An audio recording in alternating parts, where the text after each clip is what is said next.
বরগুনা সদর উপজেলার বদরখালী ইউনিয়নের চামিলি বাজারে মাদক বিক্রির প্রতিবাদকে কেন্দ্র করে রক্তক্ষয়ী সংঘর্ষে গুরুতর আহত হয়েছেন ইউনিয়ন পরিষদের প্যানেল চেয়ারম্যান গোলাম মোস্তফা।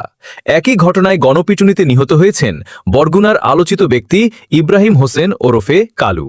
শুক্রবার বিকেল ৪টার দিকে এ ঘটনা ঘটে।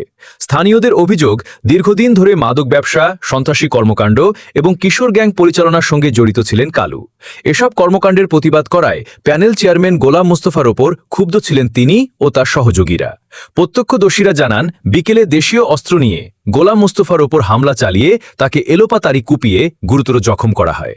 পরে স্থানীয়রা তাকে উদ্ধার করে বরগুনা জেনারেল হাসপাতালে এবং সেখান থেকে উন্নত চিকিৎসার জন্য বরিশাল শের-ই-বাংলা মেডিকেল কলেজ হাসপাতালে পাঠান।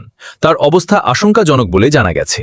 হামলার খবর ছড়িয়ে পড়লে উত্তেজিত জনতা কালু ও তার এক সহযোগীকে আটক করে গণপিটুনি দেয়। হাসপাতালে নেওয়ার পর চিকিৎসক কালুকে মৃত ঘোষণা করেন। আহত সহযোগীকেও বরিশালে পাঠানো হয়েছে। স্থানীয়দের দাবি, কালুর বিরুদ্ধে হত্যাচেষ্টা, চাঁদাবাজি, দস্যুতা ও মাদক ব্যবসা সহ একাধিক মামলা ছিল। এর আগে অস্ত্রসহ তাকে র্যাব ও ডিবি পুলিশের বিভিন্ন অভিযানে গ্রেপ্তারও করা হয়েছিল। ঘটনার পর চামিলি বাজার ও আশপাশের এলাকায় অতিরিক্ত পুলিশ মোতায়েন করা হয়েছে। পুলিশ জানিয়েছে, পরিস্থিতি বর্তমানে নিয়ন্ত্রণে রয়েছে। প্রধান কালুকে আমরা গত ফেব্রুয়ারি মাসে গ্রেপ্তার করা হয়েছিল। গ্রেপ্তার করে তার কাছ থেকে দেশীয় অস্ত্রশস্ত্র রিকভারি করার পরে তার সন্ত্রাসী কার্যক্রমের উপরে আমরা সেই অস্ত্র আইনে মামলা দিয়েছিলাম এবং তৎসহ দ্রুত বিচার এবং অস্ত্র আইনে মামলা দিয়ে বিজ্ঞ আদালতে প্রেরণ করেছিলাম। পরবর্তীতে একটি ডাকাতি মামলার সন্দিগ্ধ আসামি হিসাবেও তাকে আমরা সোনারেশ দেখিয়েছিলাম। প্রায় 3 মাস বা 4 মাস হাজত খেটে গত 4 দিন আগে সে জামিনে মুক্তি পেয়ে আবার এলাকায় এসে সন্ত্রাসী কর্মকাণ্ড এবং মাদক ব্যবসা পরিচালনা করা আরম্ভ করেছিল। সেই মাদক ব্যবসা পরিচালনা করার ওই সংশ্লিষ্ট ওয়ার্ডের মেম্বার তার এই কর্মকাণ্ডে বিরোধিতা করাতে আজকে বিকালবেলা সেই মেম্বার এবং প্যানেল চেয়ারম্যান, তার নাম হচ্ছে গোলাম মোস্তফার শরীরের বিভিন্ন জায়গায় উপর্যুপরি ধারালো অস্ত্র দিয়ে আঘাত করে গুরুতর জখম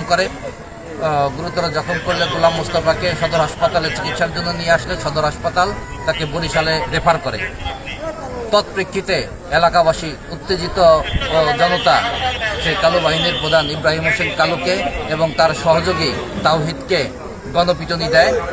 গণপিটুনির সংবাদ প্রাপ্ত হয়ে আমরা সরাসরি যত দ্রুত সম্ভব সেই ঘটনাস্থলে উপস্থিত হয়ে আমরা গুরুতর জখম অবস্থায় ওই ইব্রাহিম হোসেন কালুকে এবং তার সহযোগী তাওহিদকে উত্তেজিত জনতার কাছ থেকে উদ্ধার করি এবং উদ্ধার করে আমরা অ্যাম্বুলেন্স যোগে দ্রুত বরগুনা সদর হাসপাতালে প্রেরণ করি।